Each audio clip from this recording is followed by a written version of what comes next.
wabarakatuh. Perkenalkan, kami dari kelompok 3. Saya sendiri Mati Lestari, yang kedua Tari Oktavieranda, dan yang ketiga Arif Syukri Ilahi. Baiklah, kami akan mempresentasikan materi bab 6, yaitu kemajuan teknologi menggunakan berbagai macam produk. Bab ini menyeratkan pentingnya kemajuan teknologi.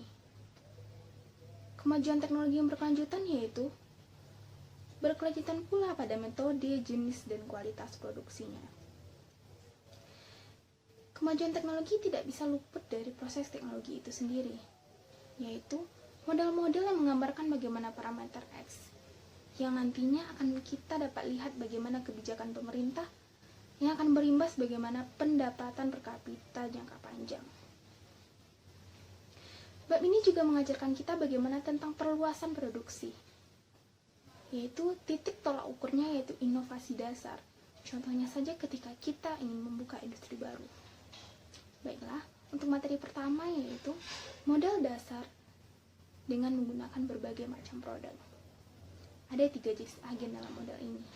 Yang pertama, produsen hasil akhir akan menyewa beberapa tenaga kerja yang kemudian mengkombinasikannya dengan input perantara, yang nantinya akan menghasilkan suatu output yang dijual dengan harga satuan. Yang kedua, perusahaan riset and development akan menciptakan suatu produk baru. Ketika produk tersebut telah diciptakan, maka perusahaan tersebut akan mempatenkannya. Setelah dipatenkan, perusahaan tersebut akan menjual dengan harga yang diinginkannya.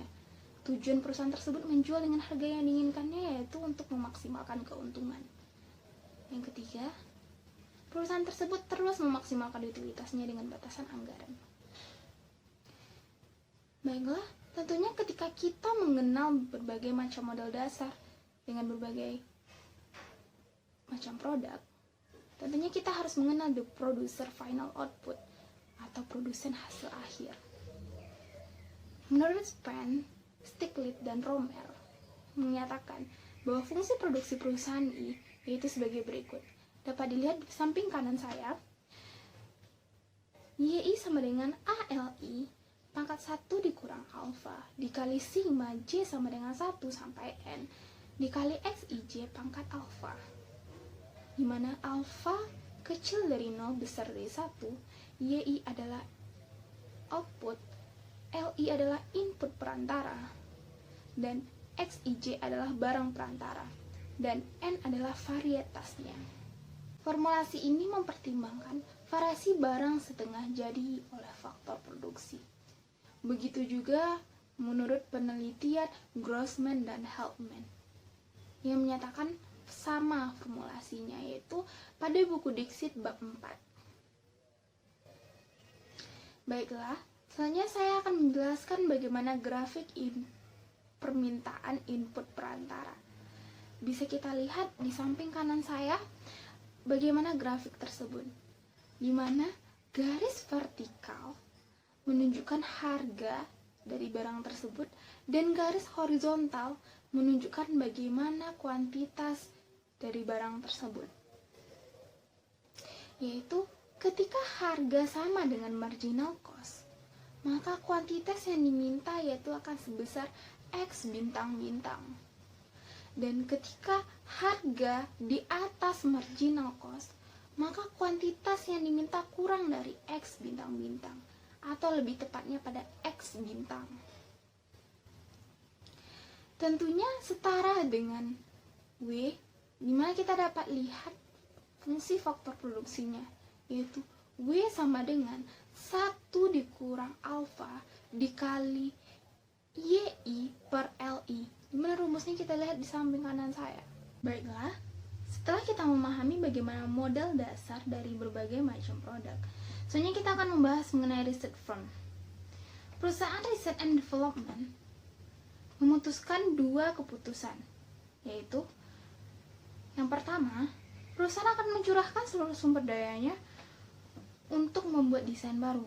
Yang kedua, para penemu akan menjual dengan harga yang sangat tinggi kepada produsen hasil akhir output.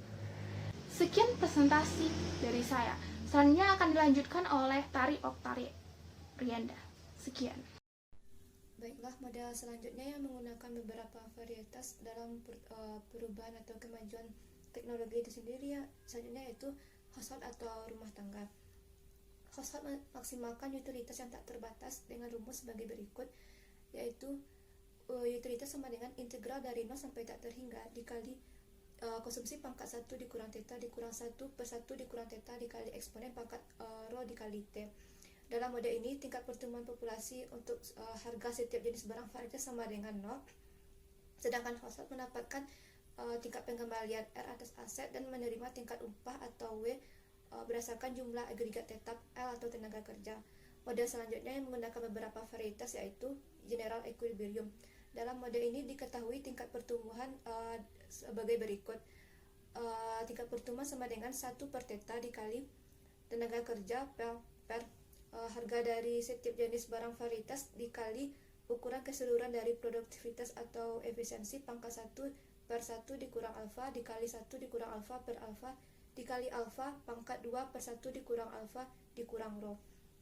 Dalam model ini tingkat pertumbuhan hanya berlaku untuk 3 variabel. Yang pertama, jumlah varietas setiap barang atau N, output atau Y, dan konsumsi atau C. Model ini hampir sama seperti model AK, yaitu tidak menunjukkan dinamika transisi, dan ketiga variabel yaitu konsumsi, output, dan varietas barang tumbuh pada tingkat konstan yang sama. Dalam model ini, untuk jumlah varietas barang atau N dimulai dari nilai 0. Artinya tingkat pertumbuhan untuk N ini konstan sama dengan rumus yang telah disampaikan tadi. Untuk N dan output atau Y tumbuh pada tingkat konstan yang sama, namun untuk variabel C atau konsumsi harus melewati batas agregat atau basket constraint dengan rumus sebagai berikut, yaitu konsumsi sama dengan output dikurang harga dari setiap varietas barang dikali tingkat pertumbuhan dikali harga dari barang tersebut dikali dari jumlah varietas barang dikurang produksi perantara. Selanjutnya, model yang menggunakan beberapa varietas yaitu determinant of the growth rate atau penentu tingkat pertumbuhan. Dalam model ini, ketersediaan yang lebih hemat untuk menghematkan parameter preferensi household terhadap rho dan theta pada rumus yang telah disebutkan tadi, dan tingkat teknologi produksi A yang lebih meningkatkan dapat meningkatkan tingkat pertumbuhan. Namun dalam model ini terdapat dua skala yang harus diperhatikan. Yang pertama yaitu melibatkan total produksi di mana ide baru dapat digunakan secara non-rival atau tidak bersaing. Yang kedua, mengukur ruang lingkup hak properti penemu. Dalam model ini, jika dunia sebagai satuan yang terhubung dapat menghubungkan aliran ide dan pemeliharaan hak properti atas tenaga kerja, maka akan diidentifikasikan dengan populasi dunia atau agregat pada kegiatan ekonomi. Model ini akan memprediksi hubungan yang positif antara tingkat per kapita dunia dan tingkat populasi dunia. Model selanjutnya itu Pareto optimal. Dalam model ini terdapat peran dari decision planner atau perencana sosial yang berusaha untuk memaksimalkan utilitas rumah tangga atau household dengan basket constraint-nya, yaitu output sama dengan ukuran keseluruhan dari produktivitas atau efisiensi dikali tenaga kerja pangkat 1 dikurang alfa dikali varietas barang pangkat 1 dikurang alfa dikali produksi perantara pangkat alfa sama dengan konsumsi ditambah harga dari setiap varietas barang dikali N dot tambah X atau produksi perantara. Decision planner mengoptimalkan masing-masing X, I, J atau produksi yang barang terhadap perusahaan I dan produk J untuk produksi yang lebih efisien. Sisi kanan dari rumus tersebut terdiri dari 3 kemungkinan penggunaan output. Yang pertama konsumsi, yang kedua R&D atau research and development, yang ketiga yaitu barang setengah jadi. Model selanjutnya yaitu efek skala dan biaya R dan D. Salah satu cara untuk mengubah prediksi tentang efek skala adalah mengubah spesifikasi biaya dari R dan D tersebut. Dengan asumsi pertama yang harus diperhatikan bahwa penemuan varietas baru yang dilakukan oleh peneliti memerlukan jumlah tetap atau N dari output Y. Asumsi ini berarti bahwa N dot adalah kelipatan konstan 1 per harga dari setiap varietas barang tersebut dari pengeluaran R&D, sehingga tingkat pertumbuhan varietas barang tersebut adalah N dot per N sama dengan 1 per harga dari setiap jenis barang dikali research and development per N. Selanjutnya yaitu model biaya R&D yang meningkat. yaitu di mana nilai harga dari setiap barang tersebut besar dari nol. Artinya strategi pendapatan harga terhadap suatu barang tidak tergantung pada biaya R&D. Harga optimal masih merupakan nilai monopoli P sama dengan 1 per alfa. Baiklah, pada video kali ini saya akan coba menjelaskan mengenai topik 6, yaitu mengenai perubahan teknologi dalam berbagai macam model. Nah, pada bab ini saya akan lebih menekankan pada sebab mengenai erosi monopoli menjadi kompetitif dan bagaimana Romer memodelkan perubahan teknologi. Nah, langsung saja pada pembahasan pertama, itu mengenai erosi monopoli menjadi kompetitif. Nah, sebagaimana kita tahu, monopoli merupakan salah satu bentuk pasar di mana hanya terdapat satu produsen dengan pasar yang sangat besar. Nah, contohnya saja itu di Indonesia, contohnya itu PT Kereta Api Indonesia, di mana untuk transportasi menggunakan kereta api hanya dikuasai oleh Kereta Api Indonesia, di mana swasta cukup sulit untuk masuk ke dalam pasar karena biaya yang sangat besar dalam membuat jalur kereta api, sehingga hanya pemerintah yang dapat melakukannya. Nah, untuk di Indonesia sendiri, monopoli diatur dalam perundang-undangan di mana sumber daya alam atau pengelolaan dalam sumber daya alam yang berhubungan dengan hajat hidup orang banyak itu dikuasai oleh pemerintah.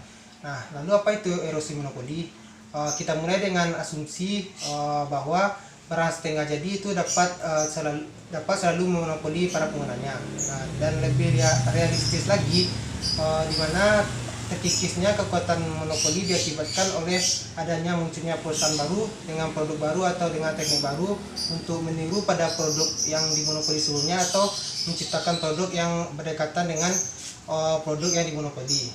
Nah, terkikisnya kekuatan monopoli juga dapat diakibatkan oleh adanya paten yang sementara.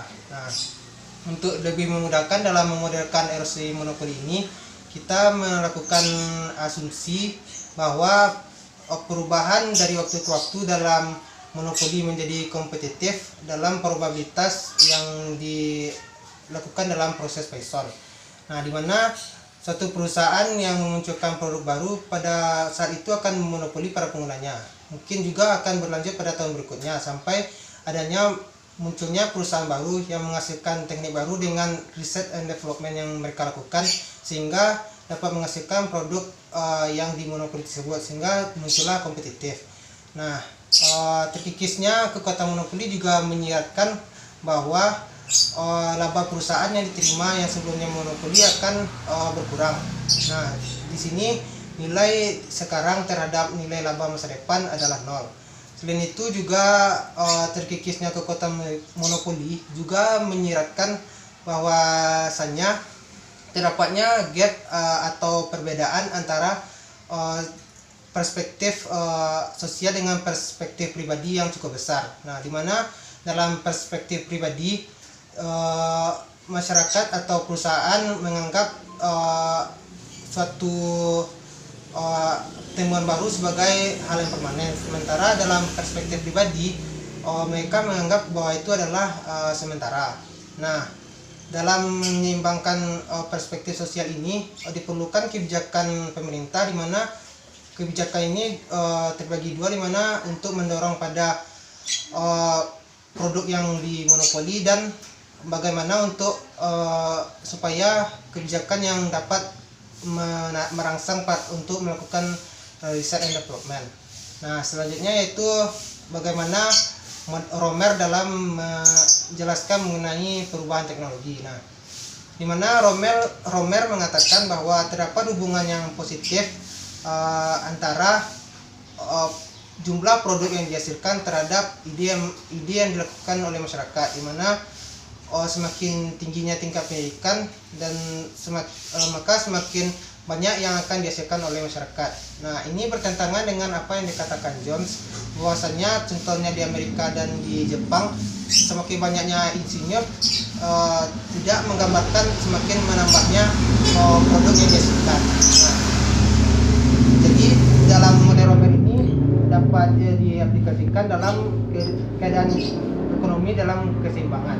Nah, meskipun tingkat pertumbuhan yang konstan dan keseimbangan ini, pertumbuhan ini dalam perekonomian yang terdesentralisasi melibatkan jenis eksternalitas baru, di mana terdapat dalam keputusan individu untuk melakukan riset dan development dan memperluas jumlah produk mereka dan mengurangi jumlah tenaga kerja. Nah, kegagalan ekonomi terdesentralisasi ini untuk memberikan kompensasi kepada peneliti atas manfaat spillover ini merupakan bentuk lain dari distorsi yang dihasilkan.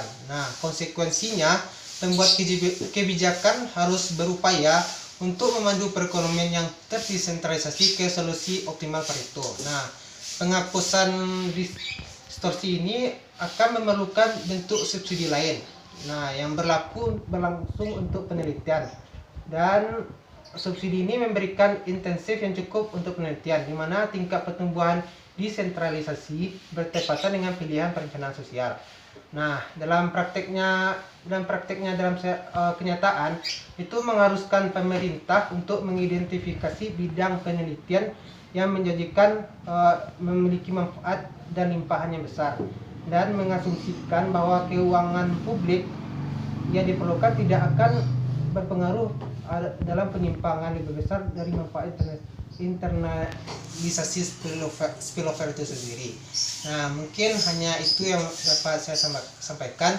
Mohon maaf apabila terdapat kesalahan dalam penyampaian. Assalamualaikum warahmatullahi wabarakatuh.